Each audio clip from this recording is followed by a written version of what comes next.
How often do you actually wake up feeling energized? How many times a week do you get up when your alarm rings without hitting the snooze button? Nothing is worse than going to bed early only to wake up still feeling exhausted. There are a number of factors that can affect how tired you feel in the morning, and you probably have some habits that are robbing you of your energy. We'll look at some of the solutions that you should adapt, which will help you wake up early and well rested.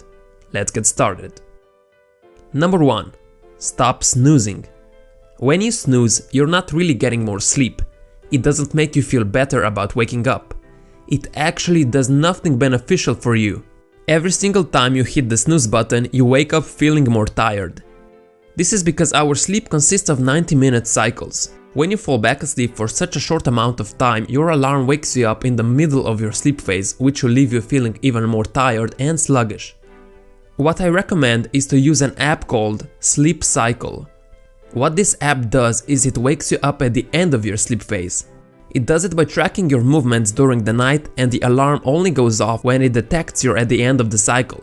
Waking up this way will leave you much more energetic than waking up in the middle of your REM phase. Number 2. Get enough sleep. We need a certain amount of sleep every day for our body to function properly. This may sound stupid and you probably already know this, but we tend to regularly sleep either too much or too little. One of the reasons this happens is because we go to sleep at inconsistent hours. One day we go to bed at 10 p.m, the next at 3 a.m. But you should go to sleep and wake up at the same time 7 days per week. This way your body gets into the rhythm and you can wake up naturally at the end of a sleep cycle every single day. Also, everyone has a different amount of sleep needed to feel energized. If you want to find out how many hours you personally need to wake up refreshed, go to bed at the same time every night for a week. Wake up without an alarm and write down the number of hours you slept every night. At the end of the week, you should be able to see how many hours you need to wake up and have a great day. You can then use this information to know when you should go to bed to wake up at a required time.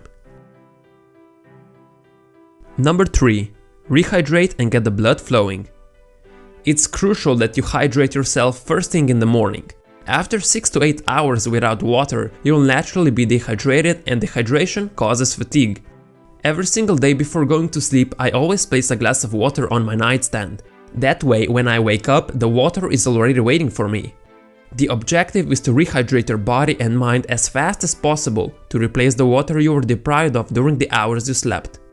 Often when people feel tired, whether in the morning or afternoon, what they really need is more water, not more coffee.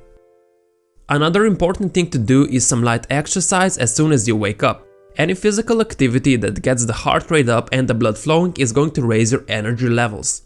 It may seem counterintuitive, but researchers say expending energy by engaging in regular exercise doesn't make you tired, it actually creates energy in your body. Even if you think you're too tired to do anything, get up and walk around the room, and in a couple of minutes you'll feel some energy that wasn't there before. The exercise doesn't need to be anything extreme. No need to go run a marathon before breakfast. What I usually do is just some stretching, followed by jumping jacks and burpees. Number 4. Avoid screens before bed. Your TV, smartphone and computer screen all produce artificial blue light. The problem with artificial light in the evening is that it tricks your body into thinking that it's actually daytime. When it gets darker outside, your body naturally produces a sleep hormone called melatonin.